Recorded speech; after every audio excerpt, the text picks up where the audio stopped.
माता लक्ष्मी का पूजन करते हो दीपावली पर? ऐसा कोई घर नहीं, सनातन धर्म में ऐसा कोई घर नहीं जहां माता लक्ष्मी का पूजन नहीं होता दीपावली पर।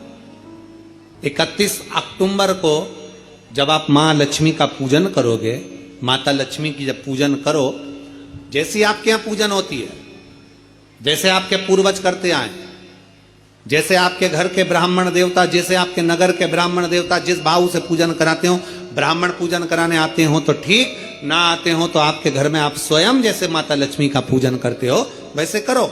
पर 2 दिन जो आपने धनतेरस पर जो सिक्का रखा है थाली में, वैसा की वैसा ही सिक्का आपने रूप 14 के दिन थाली में रखा है, वही की वही थाली दीपावली के दिन भी पूजन में जैसी आप पूजन जमाते हो वैसे की वैसे ही जमाओ, जैसे करते हो वैसे की वैसे ही करो।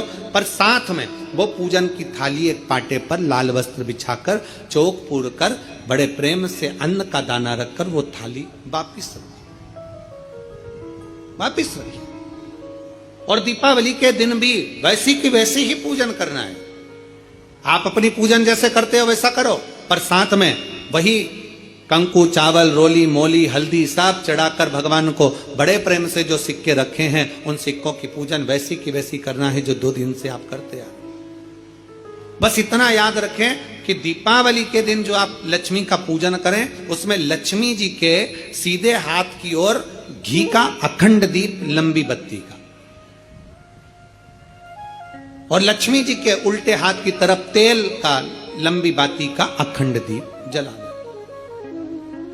अखंड दीप माता लक्ष्मी का जला। लक्ष्मी जी के उल्टे हाथ पर काय का दिया आएगा?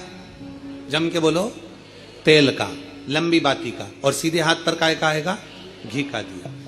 दोनों दीप अखंड जलाना है, जो रात्रि को जलें सुबह तक वो जलते रहें, ऐसा दीप पर ध्यान देना है। और माता लक्ष्मी की पूजन कर कर जो सिक्के आपने रखे हैं उस पर 5 या 7 कमलगट्टे, हल्दी की गठान, अमरबेल के टुकड़े।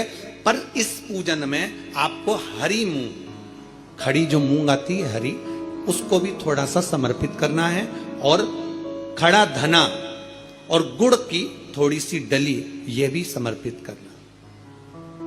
जो कमल का पुष्प हो, जो पुष्प आपके पास में हो लाल कलर का, वो माता लक्ष्मी को समर्पित करना है। चावल सफेद नहीं, पीले कलर कर भगवान माता लक्ष्मी को समर्पित करना। हल्दी और कुंकु माता लक्ष्मी को समर्पित करना है, और माँ को भोग लगाकर बड़े प्रेम से माता की आरती कर कर, झोली पसार कर प्रणाम करना है। प्रणाम कर कर जब आप पूजन पूर्ण हो जाए, बड़े प्रेम से आनंद से आप लोग भोजन आदि सब करने के बाद में रात्रि का जो समय रहे, दीपावली की रात्रि का 11 बजे के बाद 11:30 से लेकर 12:30 के बीच में प्रयास करना कि किसी भी एक वृक्ष के नीचे, या तो पीपल या बेलपत्र या आंवला, किसी भी एक वृक्ष के नीचे रात्रि के समय पर जाकर एक दीप अवश्य लगाना घी का, और वापिस लौट कर आकर प्रयास करना कि कोई एक सिक्का, कोई भी 1 रुपया 2 रुपया, कोई भी घर में चारों तरफ घुमाने के बाद वो सिक्का अपनी अलमारी में, तिजोरी में या दुकान में जिसमें आप रख सकते हो उसको रखना। फिर अगले वर्ष आपसे बात करेंगे कि वो तिजोरी खाली तो नहीं हुई, बाबा ने भंडार भरकर रखा कि नहीं, उसने भरा कि ना भरा। प्रयास करें लक्ष्मी पूजन का। बस पूजन जैसे करते हो, आपके जैसे ब्राह्मण ने बता दिया, जैसे माता पिता ने बता दिया, जैसे पूर्वजों ने बता दिया, जैसे घर में करते आए हो वैसी की वैसी लक्ष्मी पूजन करो। ज्यादा ढोंग प्रपंच में नहीं पड़ना, किसी ने कहा ऐसा कर दो ना, किसी ने कहा वैसा कर दो ना। अपने आनंद के साथ आप लक्ष्मी की साधारण पूजन